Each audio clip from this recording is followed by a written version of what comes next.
Welcome to Okonkwo Academy. In this tutorial, I'll be taking you guys through differentiability, and under differentiability, I'll be taking you guys through introduction to differentiability and also derivatives of elementary functions. Now, if you are new to this channel, I recommend that you please subscribe and put us on post notification. Now back to today's tutorial. Suppose we have a function y is equal to f of x, which is equal to ax plus b. Y is what we call the dependent variable and x is what we call the independent variable. Now, when you are asked to find the derivative of a function of this sort, what we mean by that is that we should find the rate at which y changes with respect to x. That is the rate at which the dependent variable changes with respect to changes in the independent variable. Now, this can be viewed pictorially as the slope of y, right? So from SHS, what we know, or from high school, what you know is that the slope of a function like y will be equal to change in y over change in x, right? So which will be equal to y2 minus y1 over x2 minus x1. Now let's take this graph. Let's take this graph. Now I'll represent a lower point on this graph, this point, as x0, and any other point apart from x0 on the rest of the line will be represented by x. So it can be x1, x2, x3, x4, anyhow you want it. Now any point on the y-axis, the point of x0 on the y-axis will be represented as f of x0. Now I said y is equal to f of x, so f of x0. And any other point apart from the x0 on the y-axis will be represented by what? F of x.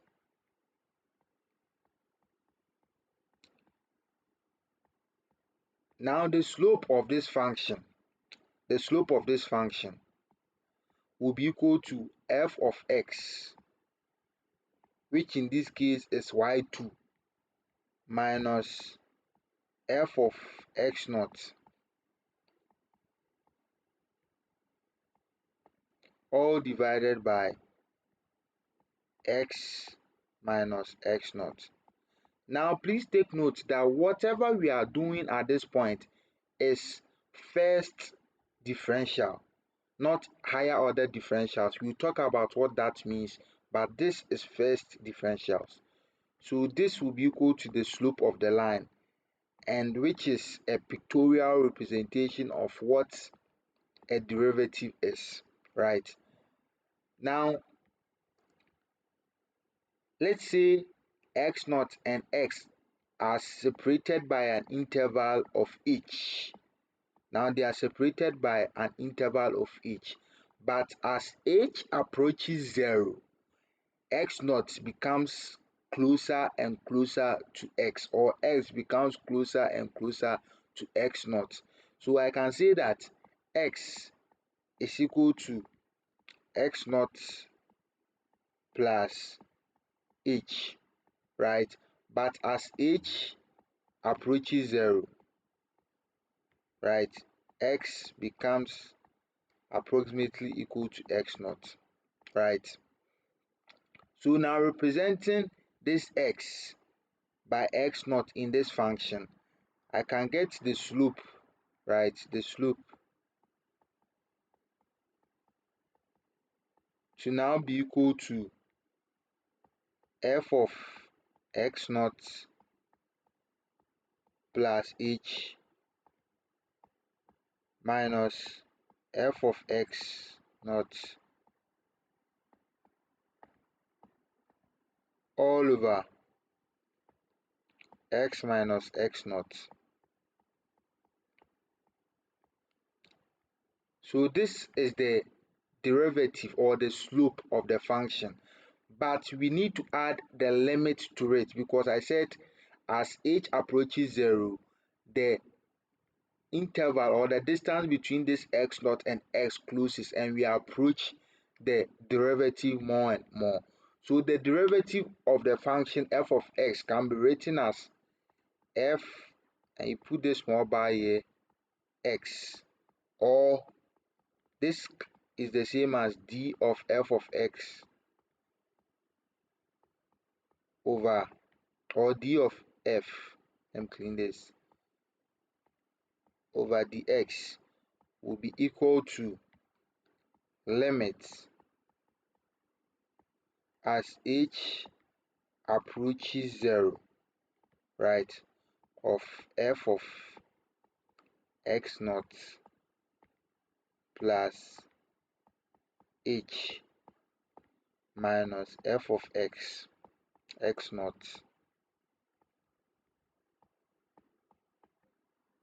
over x minus x naught.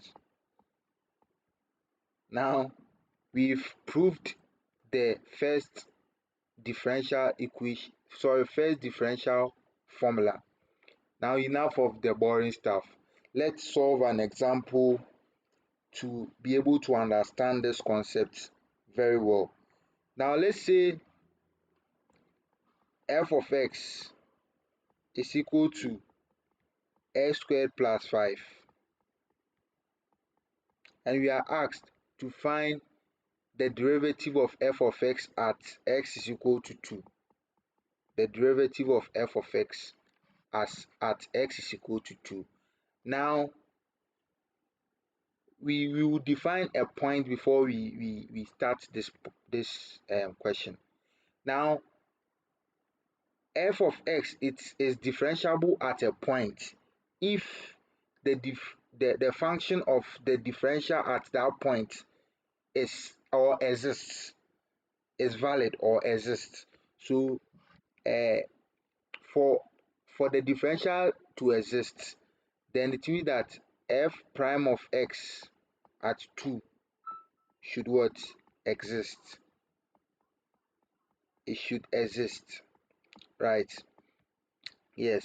So I've already um done a tutorial on how to evaluate a function, right? So for we to solve it, we need to know how to evaluate a function at a particular point. Now we have f of x equal to x squared plus 5, and so we need to put the function into this formula, then break it down, then evaluate at 2, right? Then we find our final answer. So what we do is that now we know that x is equal to 2, right? And so we can find what f of x or f of 2 is. So f of 2 will be equal to what? 2 squared, which is 4, plus 5, right? So that will be equal to what? 9. Then we also have to find f of 2 plus h, because now we know x naught is 2. So f of what? 2 plus h, right? So open bracket, 2 plus h squared plus what? 5. This is how to evaluate the function. So I just simplify this. When I want to simplify this, 2 squared is 4 plus 2 times 2 times h, which will give you what? 4h plus h squared plus 5. So this whole expression is going to give you h squared plus 4h plus what? 9. So now after we've gotten all this, we just put our our function into this equation. Now, what will be x? What will be x here? So from our this one, we said x is equal to what? X naught plus h. Please put that in your mind. So x will be equal to x naught. X naught is what? 2 plus what? H. Okay. So we just substitute everything into this equation. So now we substitute h this one first. So we get h squared plus 4h plus 9. So that minus x squared plus 5, right? X squared plus 5. When we simplify this x squared plus 5, when we put 2 into this equation, we are going to get what? 9. We've already done that too. So 9 all divided by 2 plus h minus what? 2, right? Because we have x naught. So minus 2. So simplifying this, we are going to get h squared plus 4h over what? H. So we cancel the h's, the common ones, then we get h plus 4, right? Now from the definition of the derivatives, after solving for this, we need to find the limit as h approaches 0. Now, if you don't know how to find the limit, we've uploaded a video on limit. Please do well to watch so that you get to understand how to find the limit of functions. Now, as h approaches 0, we just need to put 0 at wherever we find h, because this limit can be easily evaluated, right? So we put 0 at where we find h, which is this point. So we put 0 there. 0 plus 4, right? Yes. So you see, when we place 0 here, if you didn't simplify before putting the 0, like this wouldn't be possible. So always simplify before you come and evaluate the limits. So our final answer will be what? 4, when using the derivative equation to find the derivative of a function. Now we move on to derivative of elemental functions. Now this is a shorter way of finding the derivative of a function. Initially, we found the derivative with a formula, and that is normally a very long and lengthy process, right? So there is a short way of finding the derivative of a function, and that, for example, let's say if f of x is equal to x to the power n. For us to find the derivative, what we do is that we multiply this x by the power, this power, then we write the x again, then that power minus 1. So this will give you the derivative of f of x. Now let's solve an example. Let's say now f of x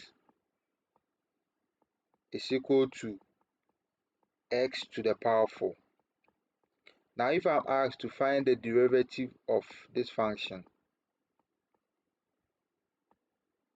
what I do is that I multiply the function by, I multiply x by the power of x, 4, right? Then I write my x, then I subtract 1 from the power, then I get 3. So my final answer will be 4x to the power 3. Now let's solve our example. This question, f of x is equal to f of x is equal to x to the x squared plus 5, and we are asked to find f prime of what? 2. When we use the formula, we had 4. So let's use this short way and see whether we will get 4. So first of all, we need to find f prime of x, right? Now please note that this can be also written as x squared plus 5x to the power what? 0. Now x to the power 0 is 1, then we get our 5.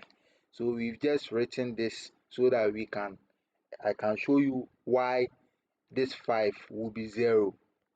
This 5 will leave the expression when we differentiate. So first we differentiate this. When we differentiate this expression, we are going to get 2 multiplied by x to the power what? 1. And when we differentiate this expression, we are going to get 5 multiplied by what? 0. Right, right. Because we have 5 here, then the 0 will multiply here, right? Here too, here will be 1. So here, 1 will multiply 2, then we will have our x, then we subtract 1 from the power of x. The same thing applies to this. So this one, 5 will multiply 0, then you have an x, then you subtract 1 from 0, then you get minus 1. But because here will give you 0, this whole expression will go to what? 0. So our final answer will be what? 2x. Now when we evaluate this 2x for x is equal to 2, we are going to get what? 2 times 2, which will be equal to what? 4. Now you see we've gotten the same answer as when we use the equation, but this is a shorter form. Now I'll urge that you try this question and put your answer in the comment section. I will make sure I check and give you the correct answer. Now find the derivative of this function. So the derivative of 4 of this function, and put your answer in the comment section. Thank you for watching this video to the end. Do well to like, comment and subscribe. Please like for us and also bring in your comments. Thank you very much.